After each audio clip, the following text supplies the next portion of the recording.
राजा भर्तरी और पिंगला की पौराणिक कथा। पौराणिक कथाओं के अनुसार बहुत समय पहले की बात है, जब उज्जैन नगर के राजा गंधर्व सेन थे। उनकी दो पत्नियां थीं, जिनमें एक पत्नी से विक्रमादित्य पैदा हुए और दूसरी पत्नी से भर्तरी पैदा हुए। कुछ समय बाद जब गंधर्व सेन के ये दोनों पुत्र बड़े हुए तो एक दिन उन्होंने अपने बड़े पुत्र भर्तरी को उज्जैन नगर के राज सिंहासन पर बिठाया। भर्तरी के राजा बनने के बाद उज्जैन नगर की जनता पहले से भी और अधिक सुखी और आनंदित रहने लगी। भर्तरी राजा होने के साथ साथ धर्म और नीति शास्त्र के भी बहुत बड़े ज्ञाता थे और धर्म के अनुरूप ही वे अपने राज्य का शासन करते थे। राजा भर्तरी के पहले से ही दो रानियां थीं, लेकिन फिर भी उन्होंने राजकुमारी पिंगला से विवाह कर लिया था। रानी पिंगला बहुत ही सुंदर थी, जिसकी वजह से भर्तरी उनकी तीनों रानियों में सबसे ज़्यादा प्रेम रानी पिंगला से करते थे। राजा भर्तरी पिंगला की सुंदरता से इतना मोहित हो गए थे कि धीरे धीरे वो अपने राज कर्तव्यों को भूलने लगे। अब थोड़े दिनों बाद उज्जैन नगर के राजमहल में गुरु गोरखनाथ जी पधारे। उधर जब राजा भर्तरी को पता चला कि उनके राजमहल में गुरु गोरखनाथ जी का आगमन हुआ है, तो राजा भर्तरी उनके पास आए और उन्हें प्रणाम किया और फिर कई दिनों तक उन्होंने गुरु गोरखनाथ जी की खूब सेवा की। राजा भर्तरी की सेवा से गुरु गोरखनाथ जी बहुत प्रसन्न हुए और जब वो राजमहल से जाने लगे तो उन्होंने राजा भर्तरी को एक दिव्य फल भेंट स्वरूप दिया और कहा, हे राजन, इस दिव्य फल को खाने से तुम सदा जवान बने रहोगे, बुढ़ापा तुम्हें छू भी नहीं सकेगा। और फिर उस दिव्य फल को राजा भर्तरी को देकर गुरु गोरखनाथ जी वहाँ से चले गए। उधर गुरु गोरखनाथ जी के जाने के बाद राजा भर्तरी उस फल को गौर से देखने लगे और मन ही मन सोचने लगे कि मैं तो राजा हूँ, मुझे जवानी और सुंदरता की क्या आवश्यकता। फिर उन्होंने सोचा, क्यों न मैं इसे रानी पिंगला को दे दूँ। इसके खाने के बाद वह सदा जवान और सुंदर बनी रहेगी। और फिर राजा भर्तरी ने दिव्य फल ले जाकर रानी पिंगला को दिया और कहा, लो रानी, यह दिव्य फल मुझे गुरु गोरखनाथ जी ने दिया है। इसको खाने के बाद तुम सदा जवान और सुंदर बनी रहोगी, इसलिए इसे तुम खा लेना। लेकिन राजा भर्तरी ये नहीं जानते थे कि जिस रानी को वह सबसे ज़्यादा प्रेम करते हैं वह उनसे नहीं बल्कि नगर के कोतवाल से प्रेम करती है। राजा जब रानी पिंगला को वह दिव्य फल देकर वहाँ से चले गए तो रानी ने सोचा, मैं सदैव जवान रहकर क्या करूँगी, क्यों न मैं यह फल नगर के उस कोतवाल को दे दूँ ताकि वह लंबे समय तक मेरी इच्छाओं की पूर्ति करता रहे। रानी पिंगला ने यह सोचकर वह दिव्य फल कोतवाल को दे दिया और कहा, इसे तुम खा लेना। लेकिन वह कोतवाल रानी से ज़्यादा उसी नगर की एक वेश्या से प्रेम करता था। उसने सोचा कि इस फल को मैं खाकर क्या करूँगा, इसको ले जाकर मैं उस वेश्या को दे देता हूँ जिसे वह हमेशा जवान और सुंदर बनी रहेगी। और उसने वह फल ले जाकर उस वेश्या को दे दिया। लेकिन जब इस फल की दिव्यता के बारे में वेश्या को पता चला तो उसने अपने मन में सोचा कि यदि मैं इस दिव्य फल को खाऊंगी तो सदा के लिए जवान और सुंदर बन जाऊंगी, लेकिन मुझे जीवन भर यही बुरा कार्य करना पड़ेगा और मुझे कभी भी इस नर्क की ज़िंदगी से मुक्ति नहीं मिलेगी। फिर कुछ देर बाद वह अपने मन में वह यह विचार करती है, क्यों न इस फल को ले जाकर मैं राजा भर्तरी को दे दूं, क्योंकि अगर राजा इस दिव्य फल को खाएगा तो सदा के लिए सुंदर और जवान बन जाएगा, तो लंबे समय तक प्रजा को सुख सुविधाएं मिलती रहेंगी, क्योंकि राजा भर्तरी अपनी प्रजा से बहुत प्रेम करते थे। यह सोचकर उस वेश्या ने वह दिव्य फल ले जाकर राजा भर्तरी को दे दिया। उस दिव्य फल को देखकर राजा भर्तरी आश्चर्यचकित हो गए। पहले तो उन्होंने लगा कि रानी पिंगला के पास से यह दिव्य फल किसी ने चुरा कर इस वेश्या को दे दिया है, इसलिए उन्होंने वैश्या से पूछा कि यह फल तुम्हें किसने दिया। तो उस वैश्या ने कहा कि राजन, यह फल मुझे इस नगर के कोतवाल ने दिया था और कहा था कि इस फल को खाने से तुम सदैव जवान और सुंदर बनी रहोगी।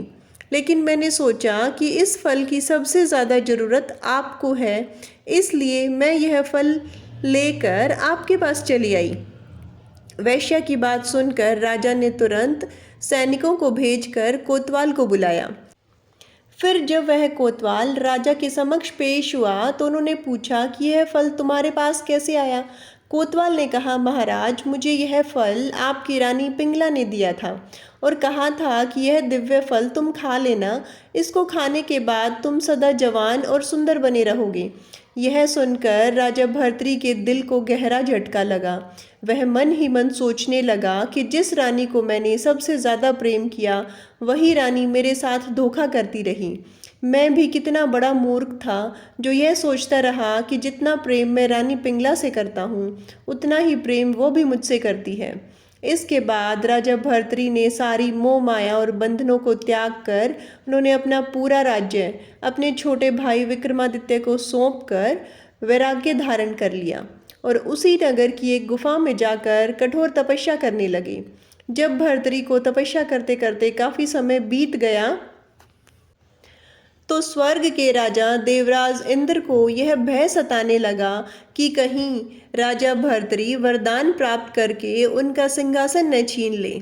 इसलिए उन्होंने तपस्या कर रहे भर्तरी पर एक बड़ा सा पत्थर गिराया। लेकिन तपस्या में बैठे राजा भर्तरी ने उस पत्थर को अपने एक हाथ से रोक लिया और तपस्या में लीन रहे और उस पत्थर को अपने एक हाथ से लेकर कई वर्षों तक तपस्या करने से उस पत्थर पर भर्तरी के पंजे का निशान छप गया और यह निशान आज भी भर्तरी की गुफा में भर्तरी की प्रतिमा के ऊपर पत्थर पर देखा जा सकता है। कई वर्षों तक तपस्या करने के बाद जब भर्तरी को ज्ञान की प्राप्ति हो गई तब वे गुरु गोरखनाथ के पास गए और उनका शिष्य बनने के लिए विनती की। राजा भर्तरी के बारंबार विनती करने से गोरखनाथ जी ने उन्हें अपना शिष्य बना लिया, परंतु गोरखनाथ जी के कुछ शिष्यों के मन में यह शंका होने लगी कि भला राजमहल में जीवन व्यतीत करने वाला आदमी वैराग्य का जीवन कैसे जी सकता है। और यह बात उन्होंने अपने गुरु गोरखनाथ जी को बताई। तब गोरखनाथ जी बोले, शिष्यों, चिंता मत करो, यह तुम लोगों से भी अच्छा शिष्य बनेगा।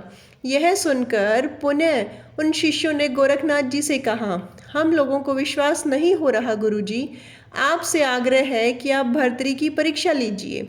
शिष्यों की बात सुनकर गुरु गोरखनाथ जी ने कुछ देर तक सोचा, फिर अपने शिष्यों से बोले, ठीक है, मैं तुम सभी की शंका अवश्य दूर करूंगा। उसके बाद राजा भर्तरी उन शिष्यों के साथ गुरु गोरखनाथ जी के आश्रम में रहने लगे। गोरखनाथ जी ने अपने शिष्यों से कहा, देखो, राजा होते हुए भी भर्तरी ने काम, क्रोध, लोभ और अहंकार पर विजय प्राप्त कर ली है। यह सुनकर शिष्यों ने कहा, गुरुदेव, यह कैसे संभव हो सकता है? यह तो जन्म से ही राजमहल में पला बड़ा है। शिष्यों की बात सुनकर गोरखनाथ जी बोले, रुको, अभी मैं तुमको इस सब का प्रमाण देता हूँ। फिर उन्होंने भर्तरी को अपने पास बुलाया और कहा, भर्तरी, तुम जाओ और जंगल में खाना बनाने के लिए लकड़ियाँ लेकर आओ। गुरु का आदेश पाकर भर्तरी नंगे पैर लकड़ियाँ लेने जंगल की ओर चल दिया। कुछ देर बाद जब वो लकड़ियाँ इकट्ठी कर वापस आश्रम आने लगा तब गोरखनाथ जी ने दूसरे शिष्यों से कहा, जाओ और भर्तरी को ऐसा धक्का मारो कि उसके सिर से लकड़ी का बंडल नीचे गिर जाए। गुरुदेव के कहने पर शिष्य भर्तरी के पास गए और भर्तरी को ऐसा धक्का मारा कि उसके सिर से लकड़ी का बंडल नीचे गिर गया। यह देखकर भर्तरी जमीन पर गिरी लकड़ियों को इकट्ठा करने लगी। लकड़ियां इकट्ठी करते समय भर्तरी के चेहरे पर न तो उदासी थी और न ही आंखों में क्रोध था। यह देखकर गोरखनाथ जी ने अपने शिष्यों से कहा, देखा, भर्तरी ने क्रोध पर विजय पा ली है। लेकिन फिर शिष्यों ने गोरखनाथ जी से कहा, हम सब ने मान लिया कि भर्तरी ने क्रोध को नियंत्रित कर लिया है, लेकिन आपको अभी और भी परीक्षा लेनी होगी। तब गुरुदेव ने अपनी योग शक्ति से एक महल रच दिया। उस महल में औरतें नाना प्रकार के व्यंजनों से भर्तरी का आदर सत्कार करने लगी। लेकिन भर्तरी ने उन औरतों की तरफ देखा तक नहीं और आगे बढ़ते गए। यह देखकर गोरखनाथ जी बोले, शिष्यों, अब तो तुम लोगों को विश्वास हो गया ना कि भर्तरी लोभ और काम दोनों को जीत गई है। फिर भी शिष्यों ने कहा, देवगुरु, एक आखिरी परीक्षा और लीजिए। इतने में ही भर्तरी आश्रम में लकड़ी लेकर आ गया। तब गोरखनाथ जी ने भर्तरी से कहा, वत्स, वैराग्य को पूर्ण रूप से पाने के लिए तुमको 1 महीना मरुभूमि में नंगे पैर यात्रा करनी होगी। यह सुनकर भर्तरी बोले, गुरुदेव, अभी से मैं यह काम आरंभ करता हूँ। उसके बाद भर्तरी चलते हुए मरुभूमि में पहुंच गए। उस समय मरुभूमि एक बालू इतना गर्म था कि पैर रखे तो जल जाए। धीरे धीरे समय बीतता गया। तब एक दिन गुरु गोरखनाथ जी अपने शिष्यों को साथ लेकर वहां पहुंचे और फिर उन्होंने अपने योग बल से उस मरुभूमि में एक पेड़ खड़ा कर दिया। चलते चलते अचानक भर्तरी का पैर उस पेड़ की छाया पर आया। तब वे ऐसे उछल पड़े मानो अंगारों पर पैर पड़ गया हो। वो मन ही मन सोचने लगे कि यह निर्जन मरुस्थल में यह पेड़ कैसे आ गया। वह तुरंत उस पेड़ की छाया से दूर हटकर चलने लगा। यह देखकर गोरखनाथ जी प्रसन्न हो गए और अपने शिष्यों से बोले, देखो, जिस भर्तरी के पैर राजमहल में गलीचे से कभी नीचे नहीं उतरते थे, आज वह नंगे पैर इस मरुभूमि में चल रहा है। उसके बाद गोरखनाथ जी रूप बदलकर भर्तरी के पास गए और बोले, वत्स, इस पेड़ के नीचे थोड़ा सा आराम कर लो। तब भर्तरी ने उनसे कहा, मैं अपने गुरुदेव की आज्ञा की अवहेलना नहीं कर सकता हूँ। मेरे गुरुदेव ने मुझे यह आदेश दिया है कि इस मरुभूमि में नंगे पैर 1 महीने तक चलता रहूं। फिर भर्तरी कुछ दूर आगे गए। तब गोरखनाथ जी ने अपने योग बल से उसके रास्ते में ऐसी कटीलियां झाड़ी उत्पन्न कर दी कि उनके वस्त्र फट गए, पैरों में कांटे चुभने लगे। फिर भी भर्तरी ने आह तक नहीं किया। यह देखकर गोरखनाथ जी ने अपने योग बल से अग्नि से भी अधिक ताप पैदा कर दिया। इसके बाद भर्तरी का गला प्यास के मारे सूखने लगा। तभी गोरखनाथ जी ने भर्तरी के रास्ते में एक हरा भरा पेड़ खड़ा कर दिया, जिसके नीचे पानी से भरा मटका रखा हुआ था। लेकिन फिर भी भर्तरी ने इसकी ओर देखा तक नहीं। फिर कुछ देर बाद उन्होंने देखा कि सामने से गुरु गोरखनाथ जी आ रहे हैं और जब वे उनके नज़दीक आए तो उन्होंने अपने शिष्य को प्रणाम किया।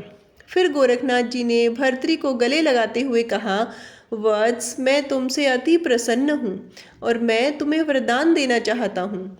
जो भी चाहो मांग लो। यह सुनकर भर्तरी बोले, गुरुदेव, आप मुझ पर प्रसन्न हैं तो मुझे और क्या चाहिए, क्योंकि एक शिष्य के लिए गुरु की प्रसन्नता ही सब कुछ है। आप मुझसे संतुष्ट हुए, मेरा जीवन सफल हो गया।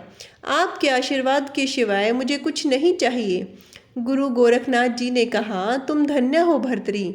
जब तक यह सृष्टि रहेगी तब तक धरती पर तुम्हारा नाम रहेगा।